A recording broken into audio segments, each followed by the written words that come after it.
aqui na sua TV, estamos com a presença do publicitário, músico, escritor, fotógrafo, Thunder Delu. É um prazer ter você aqui, Thunder. Prazer é todo meu, Luciano. Thunder, me fale, onde você nasceu? Você é de onde? Você é aqui de São José? Então, meus pais moravam em Monteiro Lobato, mas eu nasci na Santa Casa de São José dos Campos. Só nasci, mas morei dos 0 aos 15 anos na cidade de Monteiro Lobato. Depois toda a fase adulta em São José e São Bento do Sapucaí. E como foi a sua infância? Você imagina uma criança nos anos 70 em Monteiro Lobato. Monteiro Lobato é uma cidade muito pequena, né? A gente tinha muita liberdade de brincar na rua, não tinha tanta opção de televisão, porque só pegava um canal, queimava a televisão, queimava o canal se não tinha televisão durante uma semana. Então a gente brincava muito na rua, eu tinha muito tempo livre, eu lembro muito disso, a gente brincava de bola, brincava de garrafão, de salva, de esconde-esconde, aquelas brincadeiras antigas que praticamente não existem mais, né? O computador meio que levou tudo isso para longe, né? E eu tinha muito tempo de desenhar também. Com 7, 8, 9 anos de idade, eu comecei a fazer umas histórias em quadrinhos, que eu tenho todas até hoje guardadas. São histórias baseadas em heróis da época, né? Batman, Robin, Aquaman, que não é tão da época até hoje, né? Tem o Batman, o Robin, o Aquaman na mídia aí. Mas eram todas pintadas com lápis de cor, as primeiras versões. Quando eu ganhei uma caixa de canetinha, eu comecei a escrever na capa, nova pintura, né? Esse era o tipo de coisa que eu fazia na época. Tem até um videozinho depois que a gente pode passar, né, para mostrar um pouco dessas historinhas que eu coloquei no YouTube. Fiz uma montagenzinha só para as pessoas terem uma noção. É meio difícil trazer essas histórias porque elas estão muito frágeis, elas rasgam com muita facilidade. Mas eu considero essas historinhas a minha primeira inserção na escrita, na história de você bolar um roteiro e colocar no papel uma história. Vamos conhecer esse seu trabalho de histórias em quadrinhos. Vou pedir para a produção colocar histórias em quadrinhos. Vou fazer uma coisa, não, vamos deixar para depois histórias em quadrinho. Uhum. E porque você tem uma biografia sua também, né? Biografia? Sim, uma biografiazinha? Sim. Também é uma coisa que eu fiz há muito tempo também. Se der para passar aí, seria bacana o pessoal. Nela eu coloco as bandas, né, que eu tive, as histórias em quadrinhos, algumas, né, reproduções. Essas histórias em quadrinhos você chegou a fazer para vender? Cheguei, na verdade eu fazia e colocava o preço na capa, só que eu fazia para os meus irmãos comprarem, mas eles não chegaram a comprar. E ainda bem, né? Senão não as teria até hoje, né? Porque acabariam se perdendo aí no tempo. Eles não compraram, eu guardei. E é assim, eu não fui obrigado pela minha mãe a guardar. Não, aqui ninguém mexe, isso aqui é meu tá comigo há quanto tempo? A primeira é de 1979. Então, 45 anos tem a primeira. Batman e Robin contra o Monstro de Lama. Todas as histórias muito simples, muito ingênuas até, se a gente for comparar com uma criança de 8, 9 anos de hoje. Mas era o que a gente tinha na época, né? A informação chegava um pouco mais atrasada, um pouco mais com menos intensidade do que hoje. Hoje a criançada já está a 1000 por hora. A gente não, a gente tinha aquele tempinho ali, colocava no papel, desenhava, inventava uma história, pintava e era isso. E qual era o seu preferido? Eu gostava muito do Batman e Robin. Gostava do Aquaman, gostava do Namor, o Príncipe Submarino, que é um personagem antigo, que quase ninguém conhece mais. Só as pessoas acima de 40, 50 anos que vão lembrar. Mas eu tenho um carinho especial por todas. Tem até os Trapalhões lá no meio, tem muita coisa. Eu tenho acho que umas quase 50 historinhas guardadas. Thunder Delu, desenho, livros, banda. Quem veio primeiro na sua vida? Primeiro foram os desenhos. Como eu falei para você, com 8, 9, 10 anos eu comecei a desenhar. Mas e o escritor e o músico? Então, depois eu me mudei para São José com 15 anos. E em São José você começa a entrar naquele esquema de fazer Senai para arrumar emprego numa fábrica, então você já tem uma coisa meio esquematizada para a sua vida, meio pré-esquematizada, né? Eu fiz eletrônica, comecei a trabalhar com eletrônica, mas eu sabia que não era a minha praia, né? eu comecei a pensar em mudar de ramo. Eu, com 22 anos, entrei na faculdade de Publicidade e Propaganda. Lá eu conheci um pessoal de banda. Esse pessoal começou a me influenciar muito, né? A querer tocar, a querer ter uma banda, a querer escrever letras de música. E eu comecei a fazer isso. Inventei a primeira banda, né? Que a gente chegou a gravar CDs e tudo mais. Se quiser que eu mostre agora, depois, você me fala, tá? Tá. Vamos assistir a sua mini biografia. Sim, tá bom.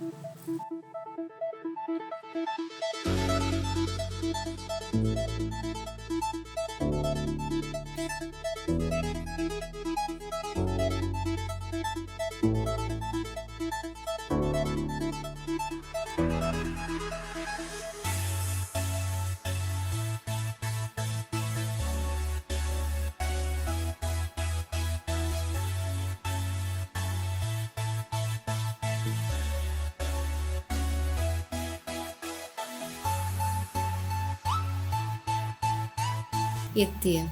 Muita influência de cinema também.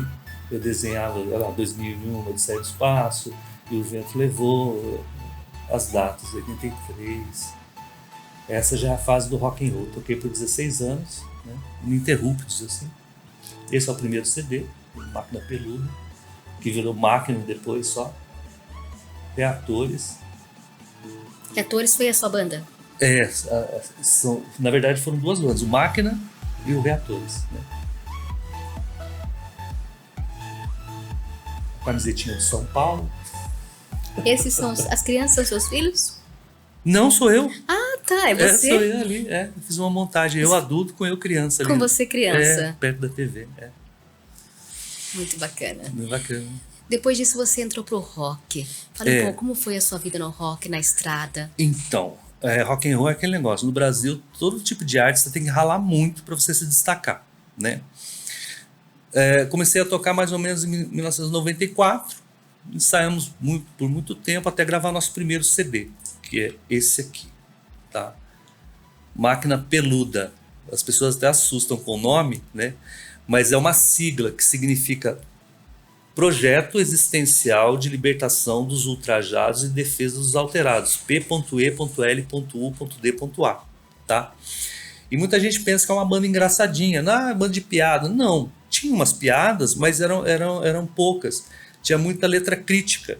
Tem uma música que se chama São José dos Campos de Concentração, que fala sobre vida em fábricas.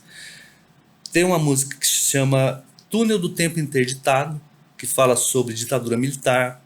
Tem muita coisa nesse CD aqui que eu gosto. A gente ralou muito para fazer esse CD. Isso foi gravado em 1996.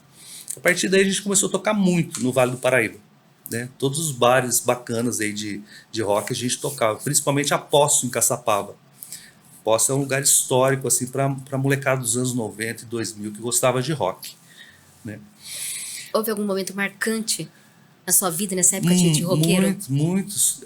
Tanto pro lado bom quanto pro lado não tão bom, né? Um momento bom que a gente gosta de lembrar assim é quando a gente abriu o show dos Toy Dolls. Toy Dolls é uma banda inglesa. A gente abriu o show, uma banda histórica do punk mundial. A gente chegou a abrir o show deles no Hangar 110 em São Paulo. Isso foi muito marcante, a gente gostou muito de ter tocado. E nesse mesmo hangar aconteceu uma coisa muito ruim assim pra gente. Ruim, mas hoje em dia a gente fala é até engraçado. A gente foi tocar, não foi nesse show dos Toy Dolls, foi em outra ocasião. A gente foi no Uno Mille, do pai da baterista, da Fabiane, e roubaram o nosso Uno. A gente saiu do show com todas as guitarras, todos os equipamentos na mão, e o Uno simplesmente desapareceu. A gente chamou a polícia e tudo mais, a polícia chegou, a gente foi de carona até a delegacia, fizemos o BO, a polícia deu carona pra gente até a rodoviária pra gente vir embora pra São José, foi um perrengue. E a gente chegou em São José com aquele negócio, e agora? A banda vai acabar, como é que a gente vai pagar o seu Antônio, né, que é o dono do Uno Mille? Não tinha seguro? Não tinha seguro, não tinha nada. Passaram-se 3 meses, ligaram para casa do Adriano, né, que é o guitarrista, que é esposo da Fabiane, que era baterista. A polícia ligou lá falando assim, a gente encontrou o carro. Vocês vêm aqui tal dia que a gente vai entregar o carro para vocês.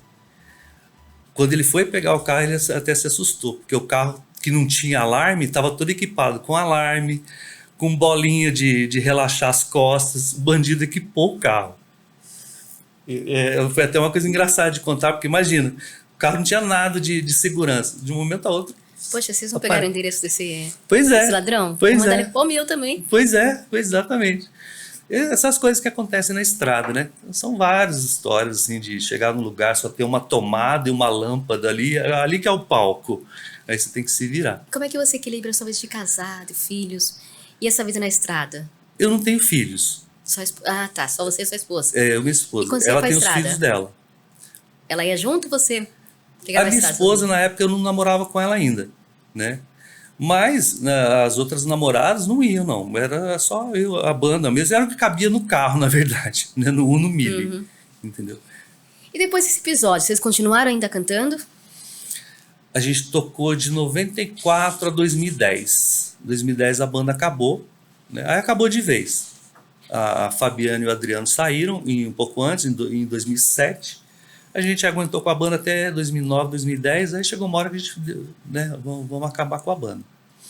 Mas foi um período muito bacana, porque escrever letras de música é um exercício literário, né? Eu escrevi todas as letras de todas as músicas que a gente gravou. Eu escrevi e fiz a melodia das músicas também, né? São mais ou menos 60 músicas gravadas, todas de minha autoria. Como é que o pessoal faz para encontrar, para ouvir as suas músicas? Então, tem no YouTube, só procurar lá, Banda Reatores. Vai acabar achando todos os CDs lá disponíveis, tá? Quais são esses CDs? O Máquina Peluda, de 96. Depois a máquina perdeu os pelos, ficou só a máquina, né? Por que esses nomes você dá? A Máquina Peluda, a máquina perdeu os pelos. Pois Existe uma razão? Não, era mais a Máquina Peluda foi mais na brincadeira. Tinha um programa, chamava TV Pirata. Nesse programa, o Luiz Fernando Guimarães, vestido de metaleiro assim, ele quase é atropelado por um carro, aí ele dá um soco no capô do carro e fala assim: pô, meu, você vai me atropelar? Eu sou vocalista da banda Máquina Peluda. Aí ficou na nossa cabeça, a gente acabou colocando isso aí, esse nome. Depois veio o Máquina, que é esse CD aqui, do ano 2000, tá? Muito mais agressivo do que o primeiro, muito mais com letras mais críticas e tudo mais, uma coisa até um pouco mais hardcore, né, que é um pouco mais pesado. Depois o Máquina acabou, a gente montou o Reatores. O Reatores foi a banda que a gente tocou mais, assim, no Vale do Paraíba todo, tá? Foram duas bandas. Foram duas bandas. Eram pessoas diferentes ou as Não, bandas? então. Essa banda aqui eram três pessoas só, eu mais dois. Aí o baterista saiu, ficou eu e o Glauber, eu e o baixista. Tinha uma outra banda chamada Mary Help, que era da Fabiane e do Adriano. A banda acabou também, eles vieram para a nossa banda. Então o Reatores é metade Máquina e metade Mary Help, né? Aí a gente gravou o primeiro CD com Reatores, que foi lançado pelo selo Ataque Frontal. O selo Ataque Frontal é um selo punk antigo de São Paulo. É um selo considerado, assim, quem conhece a história do punk vai saber do que eu estou falando. É um selo lendário, assim, do estilo, entendeu? E 2005 veio esse aqui, o segundo do Reatores, né? Isso também foi bem bacana, a gente fez o lançamento em várias cidades do Vale e tudo mais, também com letras muito críticas, assim. Você trouxe, né, um pouco das músicas pra gente ouvir, né, um vídeo. Tem um clipezinho de uma música desse CD aqui, do Reator, o primeiro CD do Reatores, chama-se A Entrevista. A Entrevista. É um clipe, que a gente Vamos fez. ouvir? De 20 anos atrás. Então daqui a pouco a gente vai ouvir a entrevista. Depois que você continua na música, aí vocês terminaram o show e você canta. Nunca pensou em fazer uma carreira solo? Não, nunca pensei. A banda acabou em 2010. Mas, assim, eu senti a falta não tanto de tocar, mas de escrever letras, do processo criativo todo de escrever, né? Foi aí que eu parti para a literatura um pouco depois, por volta de 2017, que eu fui para a literatura. E quando vocês viviam na banda, dava para sobreviver, viver com a música? Não, de jeito nenhum. Todo mundo que toca em banda independente sabe que é muito difícil você sobreviver de banda autoral, né? Tem gente que vai pro lado de banda cover, isso aí, Você acaba até sobrevivendo, toca num bar aqui, toca num bar ali, bandas, músicas de prestígio, músicas conhecidas e tudo mais. Mas quem toca o som autoral próprio, é muito difícil você sobreviver de música. Mas isso não bloqueou a gente, não. A gente sempre fez, né? Porque o lema do punk é faça você mesmo. É você, independente se tiver gravadora, se tiver estúdio, se tiver, você vai lá e faz. Vai lá e faz. Isso, eu uso muito esse lema, faça você mesmo, na literatura. Eu não teria começado também na literatura se não fizesse por mim mesmo, né? É uma coisa assim que é uma vontade que eu tenho de colocar as coisas no papel, de colocar na música, de colocar nos livros. É uma coisa intuitiva minha que eu acho que eu tenho que exteriorizar, assim. E você começou a escrever com quantos anos? Assim, Eu considero... profissionalmente. Profissionalmente?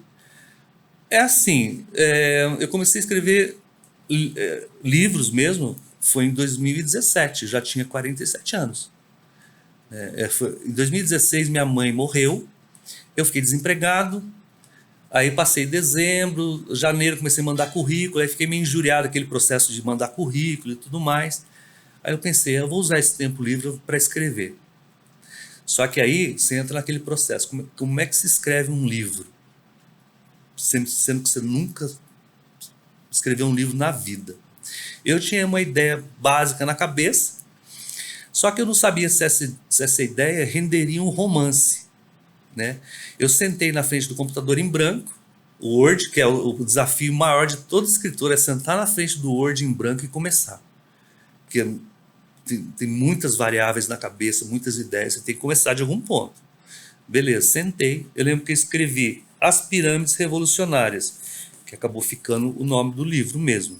Tá? A primeira coisa que eu escrevi como escritor mesmo foi esse aqui, As Pirâmides Revolucionárias.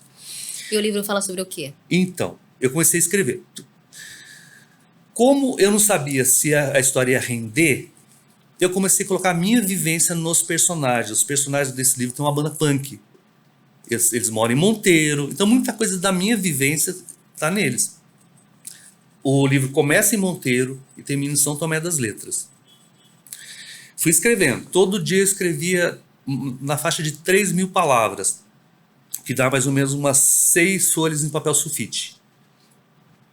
Escrevi.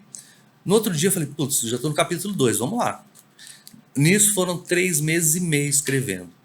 Aí eu falei, putz, já deve estar no tamanho bom de um livro, né? Porque deu tipo 300 páginas, só que eu não tinha prestado atenção numa coisa. Eu escrevi em formato A4 e o livro é A5. Então, quando fosse imprimir, ia dar 600 páginas. Aí eu achei que ia ficar muito longo, comecei a revisar o livro e resumir um pouco a história. Mesmo assim, acabou ficando com 400 páginas, né? Que é um livro considerado grande assim. E enquanto eu revisava, eu comecei a escrever contos para relaxar, para mudar um pouco a cabeça, para espairecer um pouco. Eu escrevi 10 contos. E uma tia minha, tia Marta, dá um abraço para ela se ela ver esse vídeo, ela começou a revisar para mim a minha primeira leitora beta. Leitora beta é aquela pessoa que você manda o livro. Primeiro trabalho, a primeira pessoa que vai ler é aquela pessoa. Pode ser 1, 2, 3 pessoas de confiança para ler o livro para você. Ela começou a ler os contos, começou a me incentivar, achou muito legal, tal. Eu falei, putz, eu como não entendo nada do mercado, eu vou lançar primeiro o livro de contos. E como que lança um livro? Aí comecei a pesquisar. Aí, todo mundo que quer virar escritor tem que prestar atenção nisso aí. Quando você começa a mandar os livros para as editoras, tem muitas editoras oportunistas, que na verdade não são editoras, são gráficas. O que ela vai fazer? Ela fala assim, ó, você me paga 10 mil reais, que a gente te dá 100 cópias do seu livro, faz um lançamento e distribui na Amazon, distribui na Americanas e tudo mais. Só que isso, muitas não levam isso a sério, acabam não fazendo o trabalho de divulgação, nada disso, você acaba perdendo uma grana. Eu recebi orçamentos de 5 mil a 20 mil reais. Falei, não, de jeito nenhum que eu vou lançar um livro pagando metade do valor de um carro. Não vou fazer isso. Aí posso fazer uma propaganda até de como eu lancei, que eu acho interessante, Pode. porque é uma propaganda, é uma coisa que me ajudou muito. Tem um site que chama Clube de Autores. Clube de Autores, você vai lá, manda a capa, manda o miolo do livro, eles imprimem por demanda para você. Eu mandei esse livro lá, eles mandaram uma cópia para eu ver. Aí eu achei legal, falei, nossa, legal, eu vou mandar imprimir 100. Mandei imprimir 100, claro que não fica tão barato assim como se fizer se você fizer em gráfica fica muito mais barato. Mas mandei fazer 100 e fiz um lançamento. Só no lançamento eu vendi 70 cópias. Aí já me empolguei. Esse livro de contos, ele fala sobre o quê? Seus contos. São 5 contos de terror, todos ambientados em São José, Monteiro Lobato, cidades que eu conheço. E 5 mais da área de imaginação, mais de ficção imaginativa. Tem um conto ambientado no cemitério do centro de São José, tem um no antigo sanatório Vicentina Aranha, uma coisa bem fantasmagórica também. Tem um no Cine Palácio. São lugares que eu conheço. Eu prefiro ambientar em lugares que eu conheço. Você detalha muito melhor, você ambienta muito melhor as histórias. Isso acabou virando uma marca minha. Todas as minhas histórias são ambientadas no Vale do Paraíba. Isso é uma coisa que veio naturalmente e acabou virando uma marca. Histórias de terror e ficção ambientadas no Vale do Paraíba. Né? E começou a rolar o livro. Eu falei, putz, passaram-se 2 anos, eu lancei esse aqui. Esse já foi por uma editora, Telucaso, do meu amigo André Condo, que é um escritor bacana aí mais da área de poesia e de romance também. Ele tem romances publicados também. Me deu muita satisfação ter escrito, ter lançado. O prefácio desse livro é do Clemente Nascimento. Clemente Nascimento, para quem não conhece, é um vocalista e guitarrista da banda Inocentes. Ele toca na Plebe Rude também. Para mim foi uma honra, porque ele é considerado um ícone do punk nacional. Liguei para ele e falei, Clemente, você não está afim de fazer o meu prefácio? Eu, claro, faço sim. Eu falei, beleza, para mim foi muito bacana. E assim. o que te leva a escrever o filme de terror? Livros de terror? É livro de terror? Sim. Eu acho que é uma válvula de escape, assim, de colocar no papel coisas fantasiosas. Porque, assim, eu escrevo livro de terror, mas para mim é como se estivesse escrevendo uma historinha de Scooby-Doo. É a imaginação que está ali. Né? Tem gente que me pergunta, mas você não tem pesadelos com as histórias que você escreve? Eu não tenho. Aquilo para mim, eu tenho a certeza absoluta, a noção exata de que aquilo é uma ficção que está no papel e é aquilo, entendeu? Porque tem gente que pensa, né? Nossa, o cara escreve terror, o cara deve ter até uma piadinha que eu sempre faço. O cara deve ter um cadáver enterrado no quintal, né? Eu falei, não, eu não tenho um cadáver, eu tenho 2. É uma piadinha que eu sempre faço. Mas assim, eu tenho muita influência dos anos 80. Nos anos 80 tinha muito filme de terror que a gente gostava. E você assistia filme de terror quando era criança? Freddy Krueger, Poltergeist, A Hora de Espanto, né? Todos esses filmes aí, eu sempre fui muito fanático por isso. Eu lembro que quando eu me mudei para São José, o primeiro pôster que eu comprei na banca foi da A Hora do Pesadelo, do Freddy Krueger. Colei na parede do quarto, minha mãe já falou, nossa, mas isso aí não é meio pesado? Né? Porque tinha garra, tinha uma caveira e tudo mais. Mas o terror é uma coisa lúdica, né? Não é que tem gente que até pensa que influencia para o lado negativo. Eu acho que muito pelo contrário. É mais uma válvula de escape, porque tá tudo relacionado ao medo.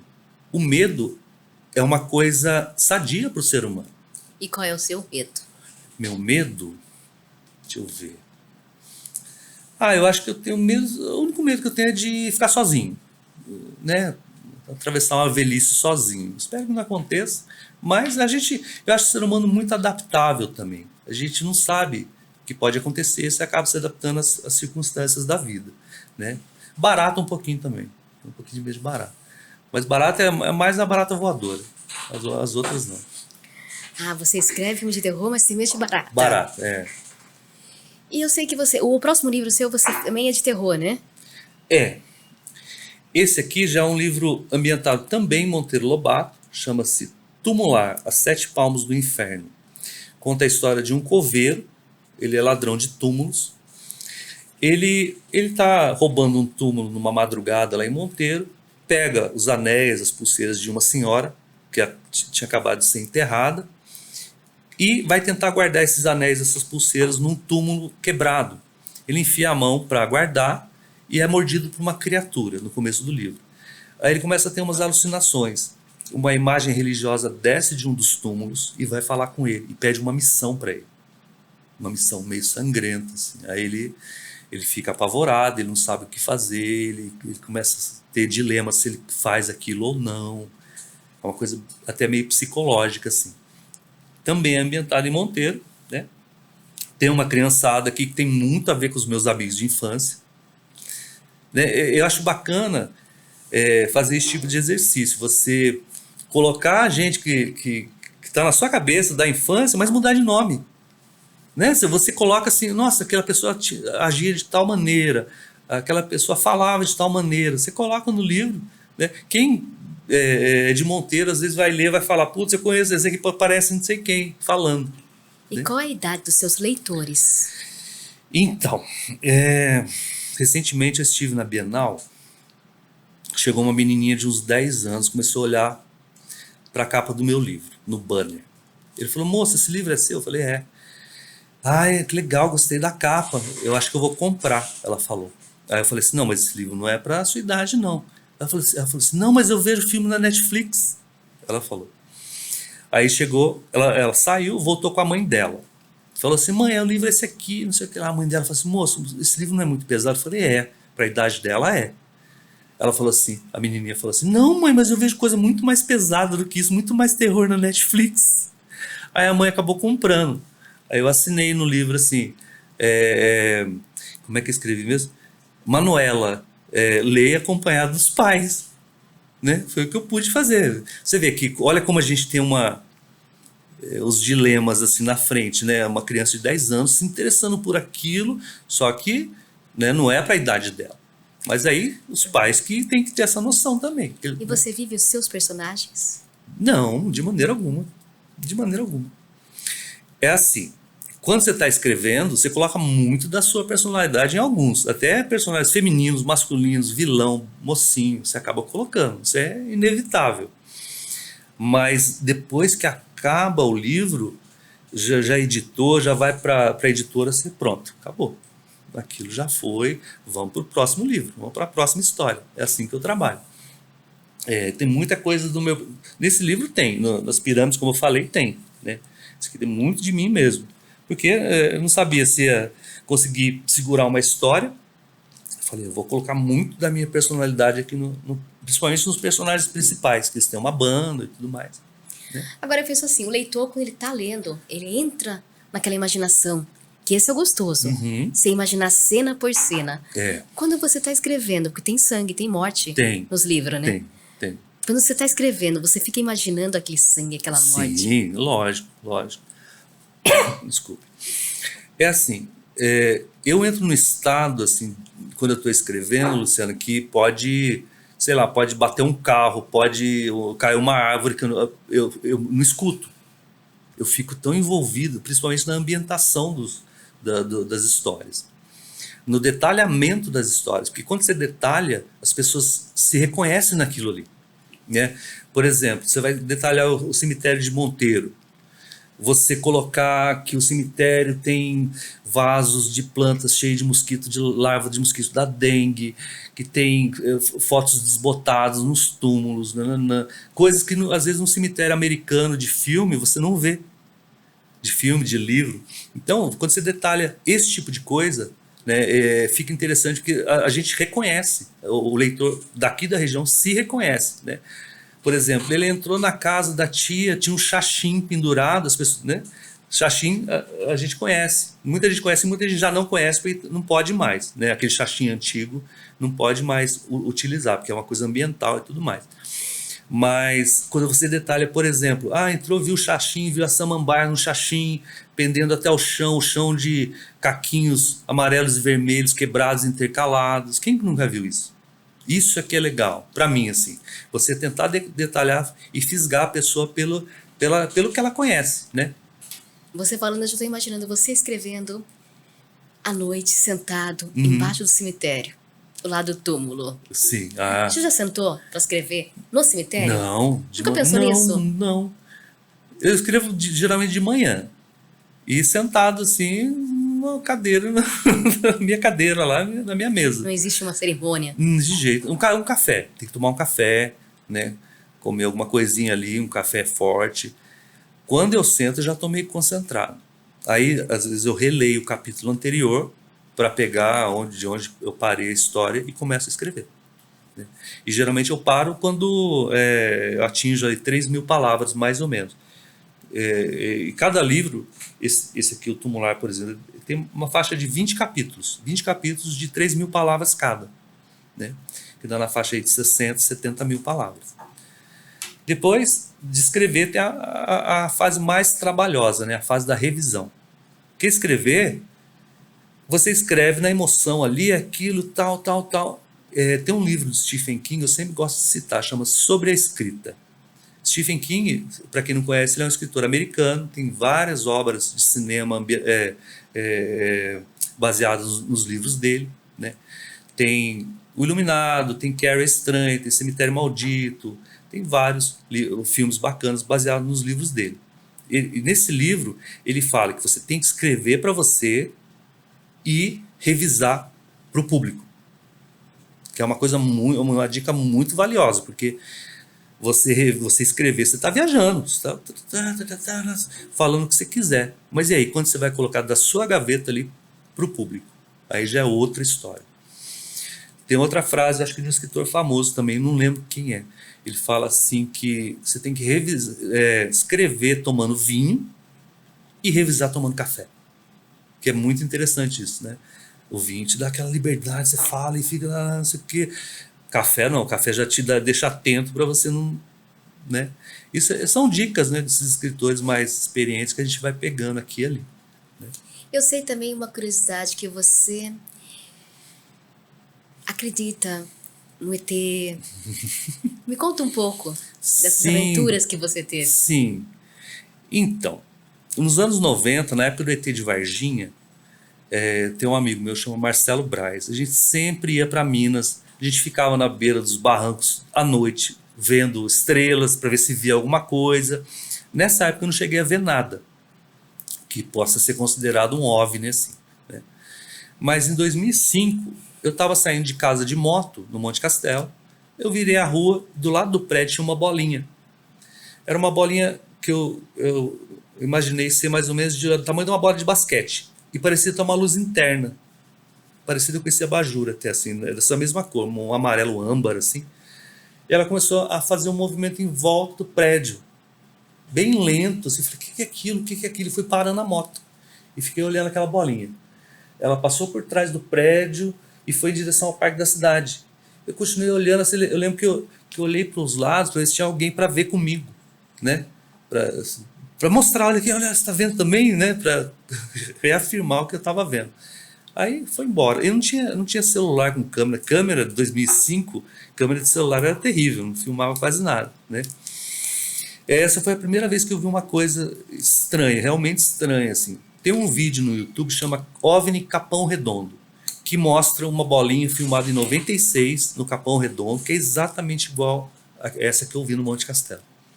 Né? E outra ocasião, em 2017, eu estava em casa no Monte Castelo, eram umas 3 da tarde, eu estava colocando roupa no varal para secar, uma coisa piscou no céu azul, assim, céu bem azul, parecia um pontinho de solda, assim, de máquina de solda. Eu olhei assim, fiquei olhando, o que é aquilo, piscando tão forte assim? Já corri e peguei minha câmera. Eu tenho uma Nikon com um zoom bacana, 55-300, eu acho. 70-300, uma coisa assim. Peguei, ajustei os parâmetros da câmera lá e comecei a fotografar. De repente a luzinha parou de piscar. Falei, o que é aquilo, né? Aí coloquei no computador e ampliei. E é impressionante, eu fotografei com velocidade rápida do obturador, para congelar o objeto. Todo mundo que mexe com fotografia sabe disso. Quando você fotografa com o obturador rápido, ele congela a imagem. Aí ficou dá para ver duas, não era uma luz só, eram duas. E um corpo metálico cinza, prateado. Achei muito estranho aquilo. E até fiz um videozinho. Quem quiser procurar no YouTube, tá como OVNI São José dos Campos. Thunder Delu, tá lá o videozinho para todo mundo ver. E eu queria que alguém me explicasse o que é aquilo que até hoje... E se você se encontrasse com ele na sua frente, o que você faria com essa terrestre? Eu não sei. A primeira reação, eu acho que eu tentaria filmar, fotografar, alguma coisa assim, para ele não sumir, né? Porque senão não dá tempo de você fotografar, você perde a chance. Mas se tivesse uma aproximação assim, eu acho que eu tentaria um contato, assim, uma coisa. Você acredita que o ser humano pode ser abduzido? Eu acho que sim, Você seria, se eles quisessem te levar? Na verdade, os casos de abdução, geralmente, eles não pedem. Né? Eles pegam a pessoa na marra ali, tira e leva. Não, mas se você tivesse a chance, quer vir? Você... Eu não sei. Ele tá pedindo licença, ele não vai te... Sei. Ele tá pedindo licença para te levar. Pois é, para te levar. É muito difícil responder isso. A curiosidade é grande. Tem até um filme que chama Contatos Imediatos do Terceiro Grau. Você já assistiu? Do Spielberg, Já. dos anos 70? Esse filme tem dois finais. O ator principal lá, o Richard Dreyfuss, ele entra na nave e vai embora. Ele é abduzido, vai embora, né, no final. Tem um que ele entra e olha a nave por dentro, assim. Uma versão alternativa do filme. É bem bacana. Eu lembrei desse negócio falando de abdução. Tem a história também do Travis Walton, né? Que é um lenhador americano. Tem um filme chamado Fogo no Céu, que conta a história de abdução dele. Que ele tinha acabado de sair de um serviço na floresta, ele era lenhador.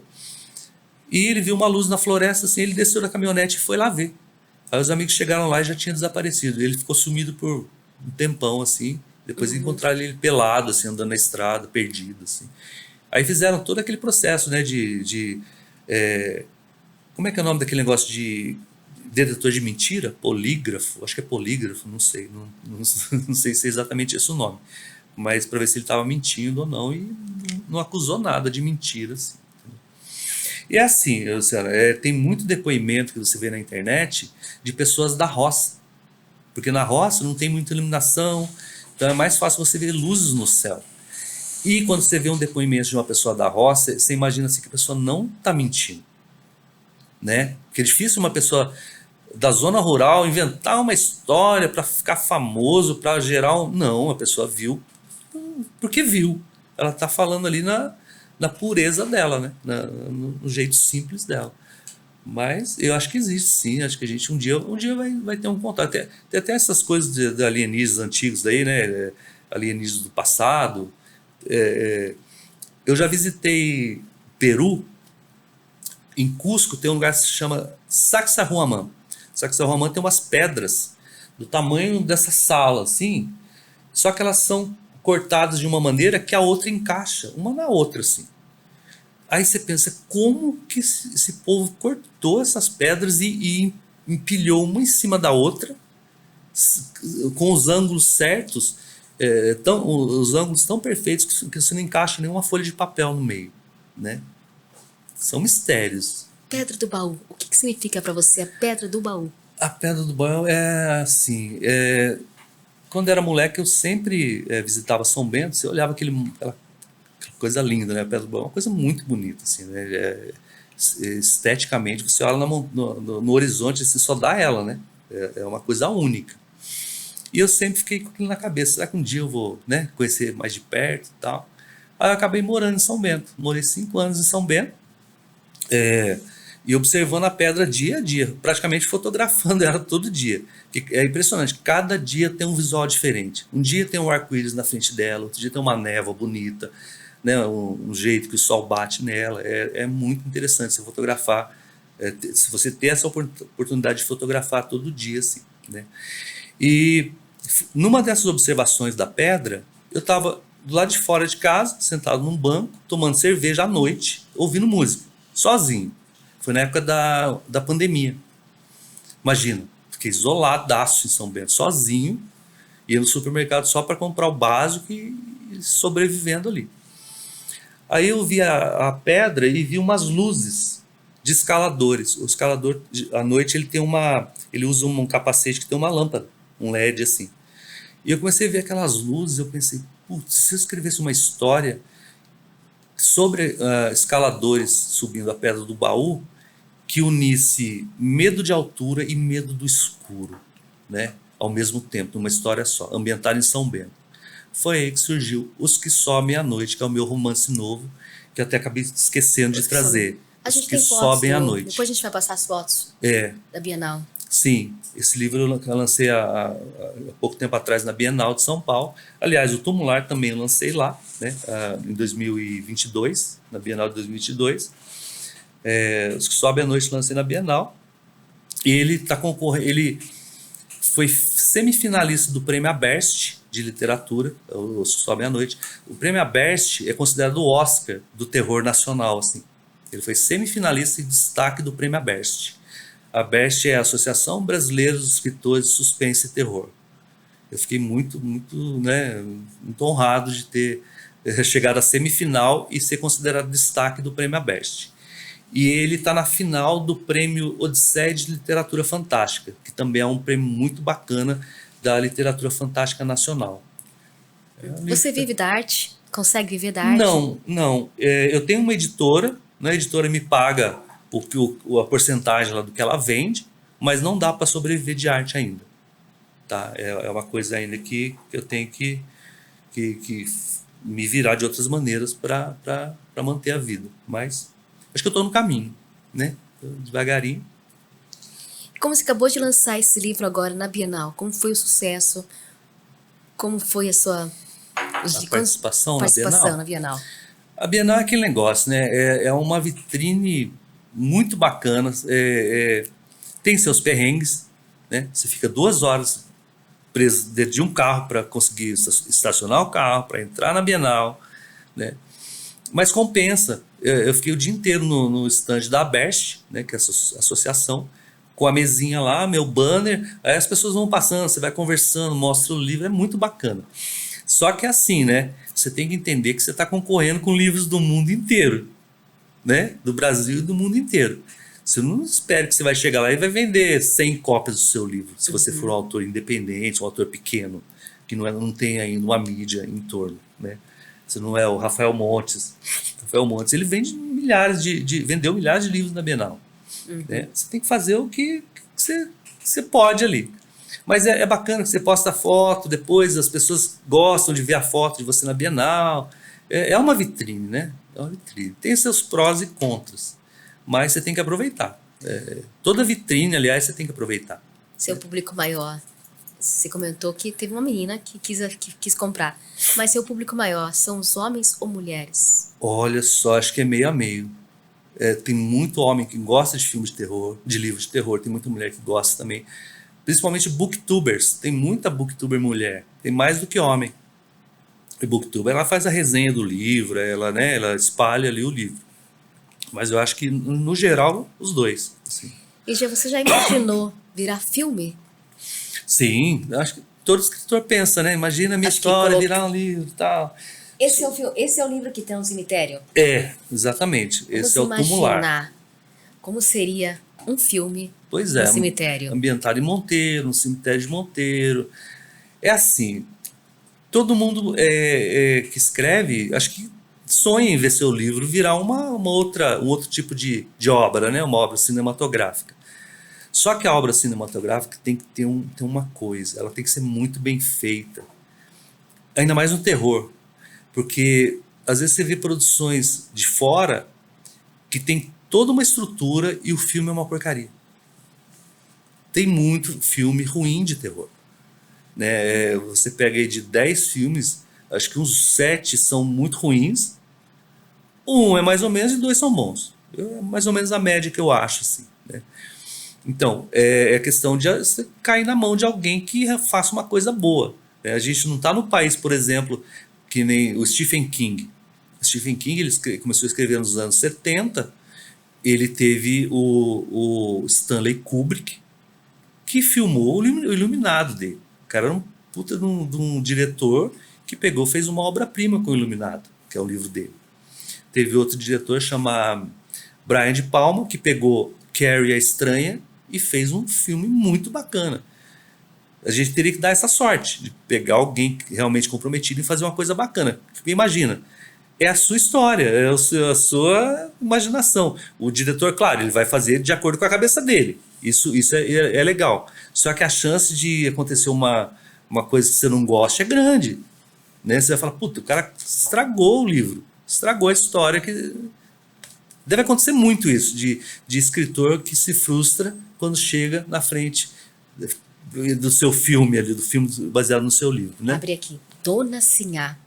O Dona Sino Sinhá. da Morte, o Buraco do Inferno. Sim, Dona Sinhá. É um personagem feminino marcante desse livro aí. É um personagem, assim, enigmático. Ela morre? Sem spoilers, não posso dar spoilers. Tá, mas tem morte aqui. Tem. O que mais tem nesse livro é morte. É, o bom O de... sangue, uma frase, o sangue é a graxa do escritor de terror, né? Ele suja a mão de sangue para escrever, Então, né? se você fizesse um filme com ele, se fosse feito um filme, seria um filme todo sangrento. Não, ele tem as partes de sangue, dos assassinatos e tal, mas tem uma parte psicológica também muito, muito pesada, assim. Porque ele fica no embate. Se ele atende aquilo que a imagem religiosa propôs para ele ou não, baseado na religião dele. Existe um embate religioso também. E você tem medo da morte? Eu acho que todo mundo tem medo da morte. Senão, se você não tivesse medo, você atravessaria João Guilhermino aqui sem olhar para os lados. Né? Você atravessaria a Dutra sem olhar. Todo mundo tem medo da morte. Mas eu não tenho assim, não fico preocupado, não. Eu acho que você não deve ter medo, mas você deve tentar fazer com que ela venha mais tarde do que você imagina, né? Cuidar da saúde, né? Você vai no médico, por exemplo, tá lá, seu triglicérides está muito alto, colesterol alto. Você fala assim, que se dane, eu não vou me cuidar. Você está dando chance para ela vir mais cedo. Agora, se você puder se cuidar, se você tiver chance de fazer né, uma vida mais saudável, aí você... Mas cada um também faz o que quiser, né? Cada um... Ela vai chegar mesmo. Um dia ela chega e vai levar todo mundo. Sim. Será que tem algum vídeo pra gente assistir? Dá pra colocar? O vídeo do rock. Da banda? Ah, tá. Da banda. Uhum. Esse é um clipe que a gente gravou há 20 anos atrás. E foi gravado aonde? Ah, não. Esse é um show em Passa Quatro. É um show ao vivo que a gente tocou. É um vídeo ao vivo que a gente gravou. Esse aí já é com outro guitarrista e outro baterista. É o David Bondesan na bateria e o Henrique Scalet na guitarra.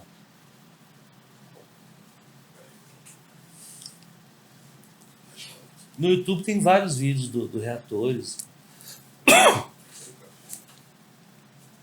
Sabe uma curiosidade que eu tenho? É que eu sempre vejo a maneira que vocês pegam na guitarra. Uhum. Geralmente quando você pega a guitarra, cada perna fica para um lado. É mais uma questão de equilíbrio, eu acho. Para você apoia aqui com uma perna e a outra meio para cá, né? É mais para equilíbrio mesmo. Você está tocando, ainda mais para quem faz vocal junto com a guitarra, né? Você tem que ter uma coordenação ali para você ficar tocando e cantando. Então você tem que ter uma firmeza ali. Você acaba ficando numa posição ali. E o rock, você chegou a fazer aula de canto? Não. Sempre fui muito intuitivo, né?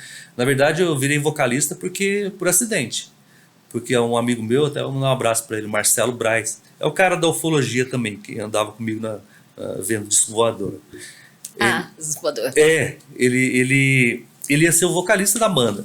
Aí a gente marcou um ensaio da banda Máquina Peluda, a primeira banda.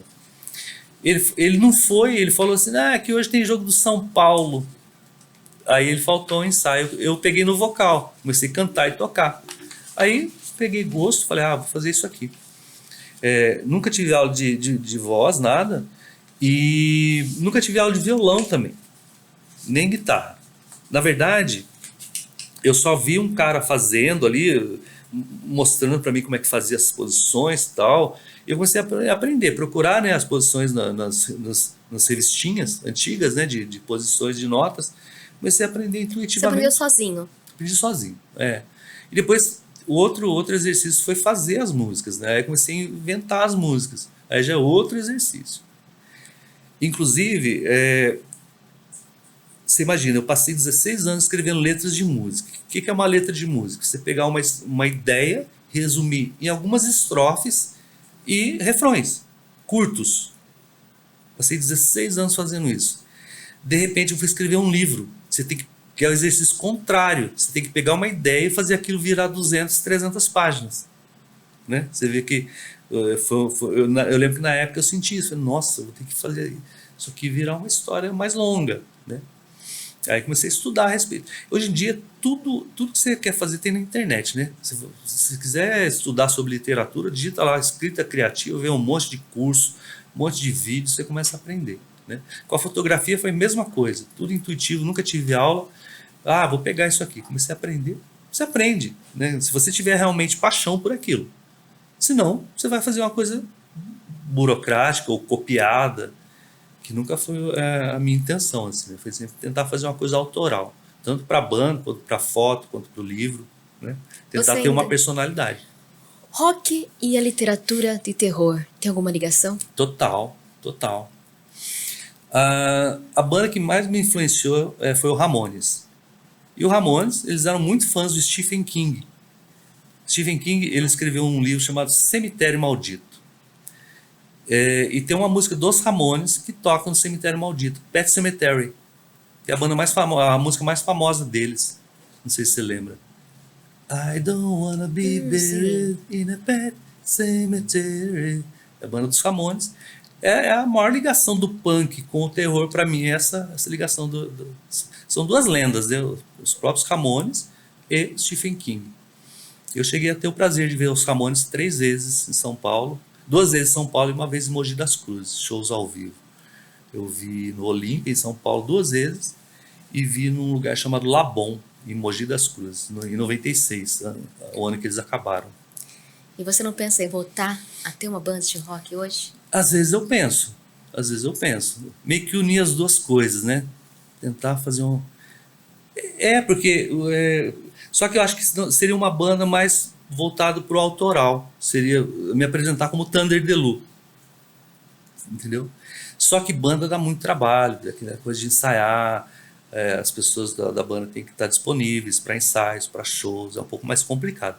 Escrever é bacana, é solitário, é tudo, né? Que você tem que ficar ali escrevendo e tal, mas é bacana porque você tem controle total de tudo, né?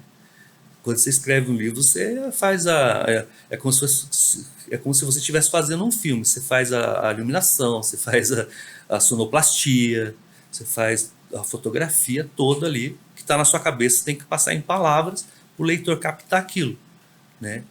Eu acho que... Mas um dia eu ainda volto a tocar. É uma coisa que eu gostava de fazer. Tanto é que fiquei 16 anos tocando, né? E o que você diria para os leitores? Para os leitores, eu acho que eu diria para apoiar mais a literatura regional e nacional. Porque às vezes você pega muita coisa de fora que já vem formatada de lá para vender, né? Claro, editora quer vender. Só que se toda editora pensar assim, a cultura nacional vai ser extinta, né? Porque você pegar um livro... o que as editoras fazem? Elas vão no mercado americano, vê um livro que já vendeu bastante lá e compram os direitos desse livro para vender no Brasil. Claro que a chance de vender bastante no Brasil vai ser grande também, né? Aí você vê vários autores gringos aí nas livrarias. E o nacional sempre relegado a um espaço pequeno. Isso é uma coisa assim que se acaba dando margem à extinção mesmo da própria literatura nacional, né? E a cultura regional e nacional perde muito com isso, né? Você está competindo com coisas que não tem a ver com a gente aqui, né? E o que você diria para o seu público que lê os seus livros ou que querem ler? Que querem ler, para os que já leem, continuem lendo, né? Para os que não conhecem e se interessaram, só pega aí o livro de contos, já vê como é que escrevo, se gostou, vai para o romance, tem tudo na Amazon, tá? É isso que eu ia perguntar, onde encontrar os seus livros, como é que a gente adquire? Fora os Aspirantes Revolucionários, esses Aspirantes Revolucionários tem só no site da Telucaso, tá? pelo Caso Edições. Aliás, eu nem sei se já acabaram as cópias do site. Mas na Amazon você acha o livro de contos, você acha o Tumular e acha os que sobem à noite, que eu não trouxe aqui, né? Acabei esquecendo de trazer. Mas estão todos disponíveis lá. Você acha também na Americanas, Casas Bahia, todos esses sites você acaba achando. A editora, a VEC, ela faz um trabalho muito bacana de divulgação, né? de distribuição desses livros. A editora VEC, que lançou o Tumular, ela é a antiga editora VEC. Essa editora antiga, ela lançava MED, lançava Tex, lançava muitas revistas famosas e livros famosos dos anos 80, 70 e 80. Aí a editora VEC fechou, o Arthur VEC montou a AVEC, que é essa que lança o Tumular, que lança os meus livros. É assim, não é uma editora grande, mas o que ela faz é muito relevante assim, com relação à literatura fantástica, literatura de terror, literatura de ficção científica e outros gêneros aí. E o que você diria para os jovens que querem começar a escrever e entrar ainda nessa escrita do terror? Do terror? Qual conselho você daria? Eu acho assim, você deve escrever e se você não... Você tem que ter meio que uma cara de pau. Você não tem muita autocrítica, senão você acaba ficando com aquele escrito ali na gaveta e não mostra para ninguém. Eu acho que você deve escrever, mostrar para o pai, para a mãe, para o esposo, para a esposa, para ver se aquilo ficou bacana. Você tenta se moldar com o tempo, né? Escreve um conto aqui, um conto ali e vai continuar escrevendo, né? Porque senão você desiste. Se você entrar na literatura pensando em ganhar dinheiro, primeiros 6 meses você fala, putz, isso aqui não é para mim. Porque não é fácil. Ser escritora, você sabe, né, que você lança um livro, lança outro, é uma escadinha. Você é indicado para um prêmio tal, outra escadinha. É bem lento, né? Mas eu já estou com 54 anos. Se eu conseguir escrever o resto da vida, para mim já está ótimo, ganhando dinheiro ou não. É o que eu sei fazer, é o que eu gosto de fazer, é o que eu encontrei prazer depois de uma certa idade para fazer. E quando eu tiver um computador e saúde para sentar e escrever, eu vou escrevendo. Já tem algumas outras coisas escritas, guardadas, né? Você tem que ir se virando. É mais por paixão mesmo. Assim como foi as bandas, né?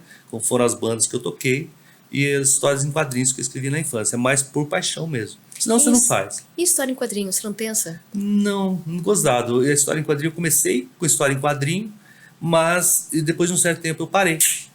É que, foi o que eu falei para você, eu me mudei para São José dos Campos, aí aqui você é encaixado num padrão que é meio difícil de sair.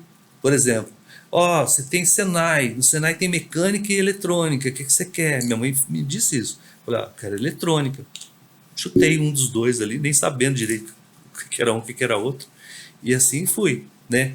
Comecei fiz ETEP, fiz técnica eletrônica e tudo mais, trabalhei na Embraer, trabalhei no avião AMX, eu instalava cabos na asa do avião.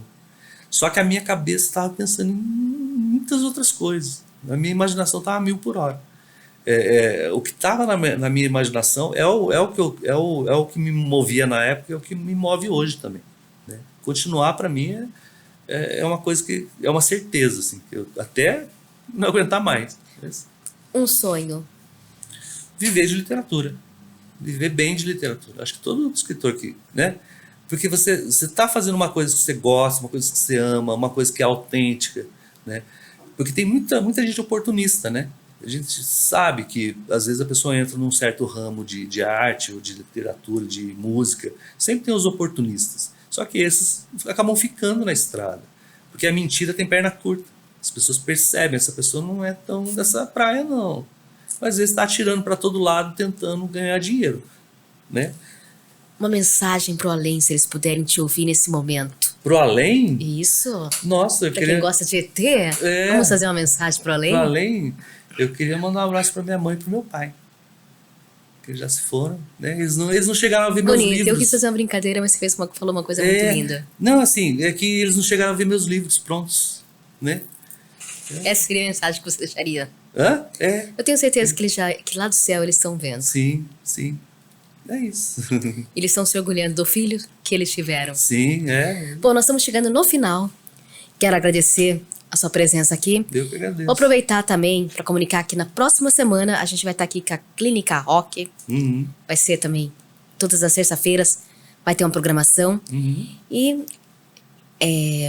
você quer deixar o agradecimento? Queria agradecer. Miguel, né, Miguel? O nome?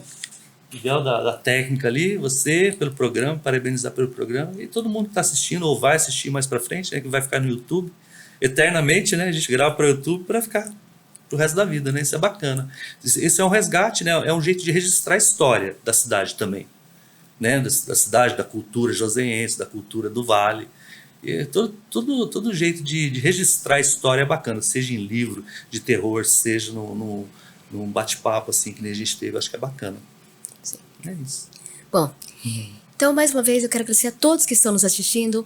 Pessoal, curte, compartilhe, conheça a história do Thunder DeLu. Se quiser adquirir o livro dele, onde que adquirir mesmo? Pode ser comigo mesmo nas redes sociais, Thunder DeLu, Thunder de trovão, né, em inglês, DeLu com 2 L's. Instagram, Facebook, até TikTok eu tenho. Não fiz dancinha ainda, mas tem. Ou a Amazon, ou no site da Avec Editora também, aveceditora.com.br. Mas hoje em dia é fácil, você digitou no Google Thunder DeLu, você vai achar entrevistas, vai achar sites, na Amazon também. Se você digitar lá, já vão aparecer os 4 livros lá. Entendeu? É isso. Bom, mais uma vez obrigado e agradeço. obrigado a todos. Vamos dar um tchauzinho? Qual câmera aqui? Isso, nessa câmera aqui. Tchau.